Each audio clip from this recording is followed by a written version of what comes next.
ఒక నల్లగండు చిన్న తెల్లటి ఈకని ఎట్లా మూసిపోతుందో. బరువు తక్కువ ఉండొచ్చు కానీ సైజు చాలా పెద్దగా కనపడుతోంది. అది చాలా విచిత్రమైన దృశ్యము. ఒకరోజు నేను ఇది గమనించాను. మెట్ల మించి అట్లాంటి ఈక తీసుకుపోతోంది. ఏం చేస్తుందో ఆయనతో దానికే తెలియాలి.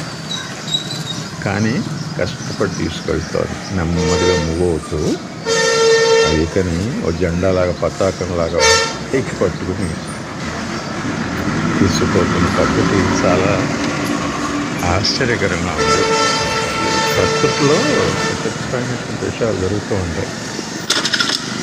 చూసి ఎంత ఆశ్చర్యంగా ఉంది. చిన్న గండుతీమ, పెద్ద ఈక, తెల్లటి ఈక. నిజంగా ఈ సృష్టి విచిత్రాలు అబ్బురపరిచేగానే ఉంటాయి. మనల్ని ఎక్కడికో ఇచ్చిన పయనం ఏమిటో దానికి ఈకతోటి ప్రయోజనం.